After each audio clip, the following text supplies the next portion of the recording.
Hey gang.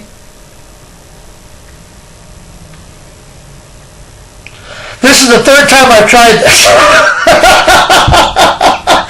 The first time, my cell phone went off, the text message. Second time, the telephone itself, the landline, rang. It's like, oh. But the second time when the telephone rang, the landline, when that rang, oh, that was hilarious. She told me a funny joke. It was absolutely hilarious. I won't tell it here. I won't tell it, but it's funny. It was terrible, but it was funny. Anyway, I had to make sure that I got this in. Now, you're going to see some videos posted here probably, if not today, within the next couple of days. They'll be up because we're going to be doing some major work this evening. And my two boys, Richie's son, Scotty's son, they're going to be here giving me a hand doing it. Now, it's not going to be here, okay? It's going to be close, but not quite here. And we're going to be doing some fun stuff. Watch my page, okay? If you're on Facebook, watch my Facebook page for them to be posted. If you're on MySpace, watch my MySpace page for them to be posted. If you're on my YouTube, you'll see them almost immediately. Because as soon as they're posted, they'll be on my page. But there are going to be some very interesting videos. And this was an idea that was given to me by a friend of mine.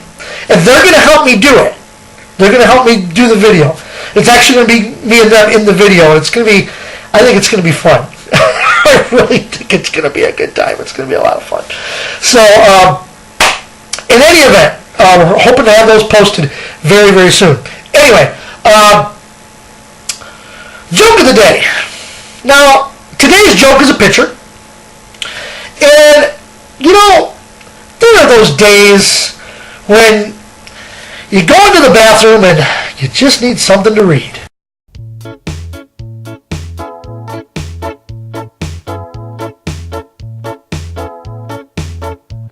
I met her at the Pine Grove one hot night in May. She was a blonde.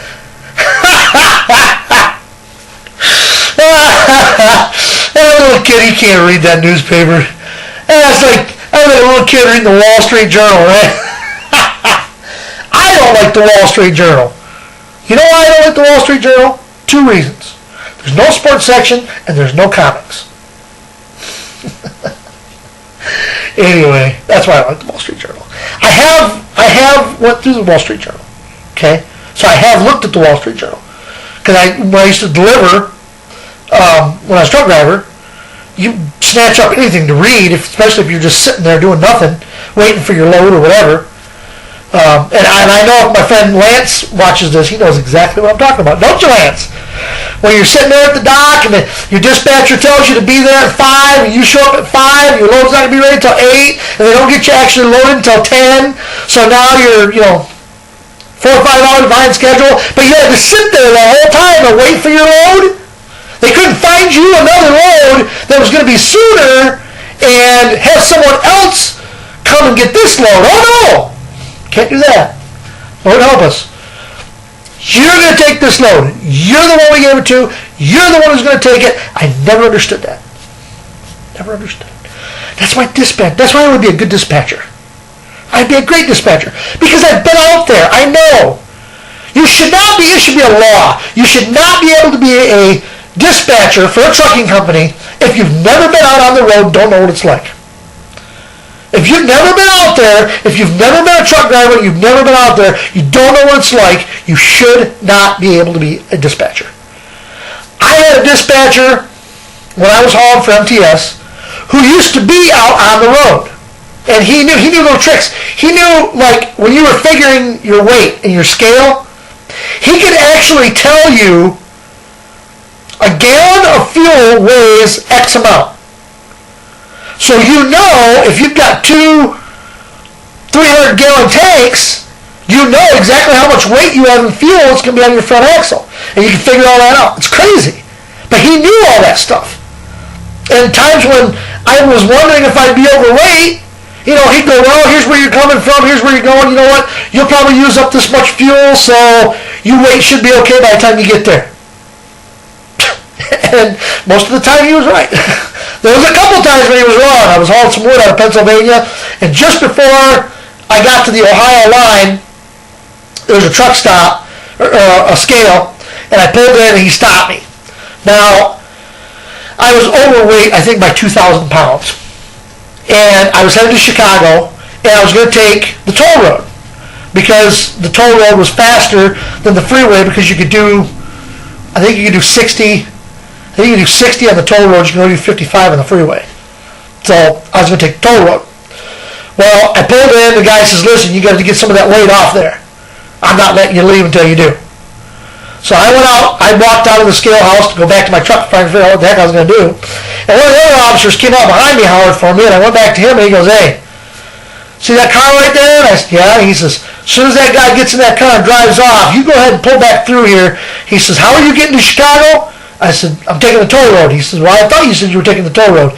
He says, weight's not that big a deal on the toll road, because they charge you how much they charge you on the toll road goes by your weight. I said, so as long as you ain't too much overweight, I'll go ahead and I'll run you through.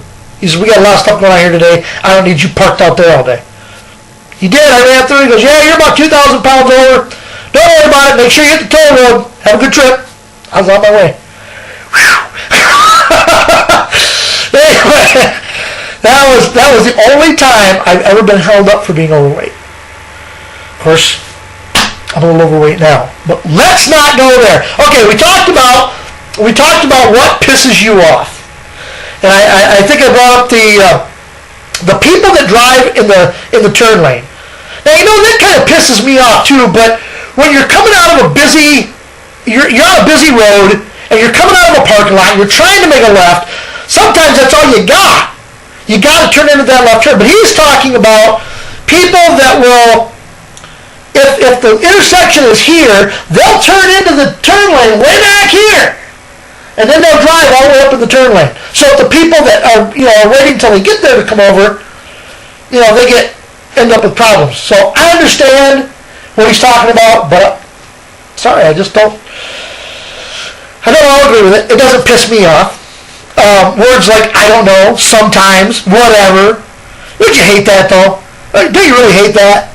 When you say to somebody, you say something funny to somebody, you tell something funny, hey, you're being goofy today. Oh, whatever. It's like, whatever, what's that mean? Whatever. I was told what that means. And in some cases, it might mean just that. But I'm not going to go there. I don't know. That bothers a lot of people. And it bothers them because they're looking to the person to ask them a question. They want advice, or they want to know the answer to a question, and the person doesn't know. Why are you asking them to begin with? Why should I ask you if all you're ever going to tell me is, I don't know? Give me your opinion. Tell me what you think. And then they can tell you you're wrong. Anyway, folks, so let's keep on with that. I mean, this is going to be your time to vent. What just pisses you off? Come on, irritating people.